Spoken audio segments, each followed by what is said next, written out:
We just suffered through a more difficult than normal install for the flywheel sensors back here, the crank sensors in the back. It's already a small enough space to get into, you know, with the manifold on, and I have small hands, not that strong, but we got in there and just everything was messed up. The bracket that holds the flywheel sensors, crank sensors on there was only being held on with one of the two bolts that is supposed to hold it on. It was the wrong kind of bolt. The sleeve was doing the job for the pivot, but somebody had put the thing in incorrectly, and both sensors were being struck by the trigger for the flywheel and the starter ring.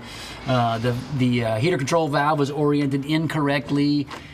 Just everything that could be an obstacle seemed like it was going to jump up and be an obstacle for us. So we finally got it back in, minus the heater control cable right now, but it's not even connected on the cockpit, it looks like. So engine's back running again, and we beat its butt, but that was a bear. Definitely one of the more difficult ones.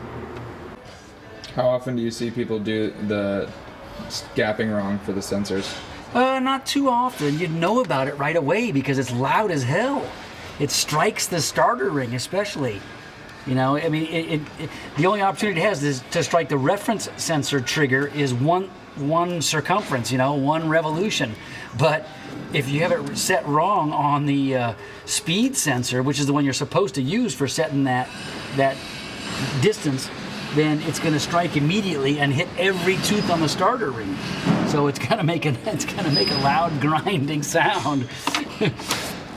All right. And these sensors on this particular car are in a pretty challenging place. Yeah. I've replaced these sensors on other cars, and they were a lot easier than this. Yeah. Okay. I'm wondering if I put this thing in here on the top hose, it's gonna at least orient it and, you know, hold it in place. You know, first we have to clock everything and get it happy. You know, if I put this thing on and I tighten it down and it's clocked like this, I'll never get it on the cylinder head. It's got to be in the right. It's got to be in the right thing. And I'm pretty sure I want to go at this from this direction, which is over here. Yeah. Comme ça. Comme ça. I'll try it out, but I'm thinking it may help. It may help to even hold it in place, because that's one of the challenges here is I can't hold the goddamn thing in place too. Fun with hoses.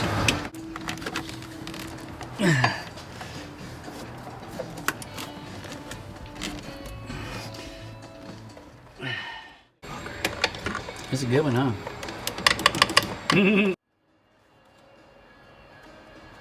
Once we're successful, that's when you figure out that we're you've... close, but I think it needs to go in a little bit farther. But it's almost fucking there. Should we get the, like I said, do we put a ladder and I'll go underneath and push up on the hose? I could probably get my hand up. All right, let's try it.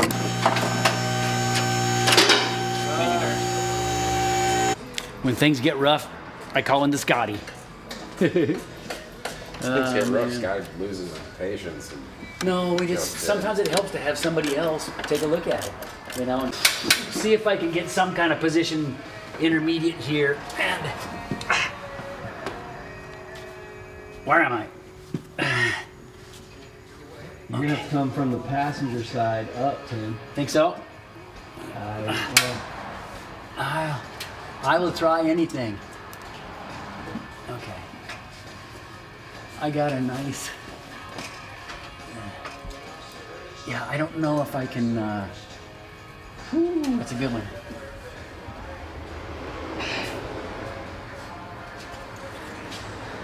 Then we have to clock that bitch right. Is this it? Yeah. Yeah. So I can maybe push up. Okay. I got my thumb on the elbow, so please don't slip off and stab me. And then the hose clamp will come in from the headers, right? It's got to be spun around too. Woo! Which one is it? It's a yellow, 6mm. Yeah. Okay, but I need a magnet. I'm not seeing. Magnet.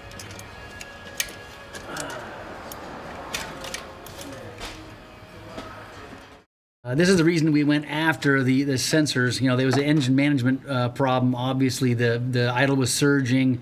It just wasn't running quite right, and we had everything else in place, taking care of timing, spark, fuel, everything. But the bracket that we just pulled out, you can actually see where these sensors were striking, and you can see this one was the speed sensor because the wear mark is just the exact width of the starter ring teeth, and this one is the width of the trigger on the flywheel. So both of those were striking. The bracket was installed incorrectly. The height wasn't set. And so these were both striking, and we had to replace these things as part of getting the engine running better. So not an easy job this time around, but good thing we did. So there's that.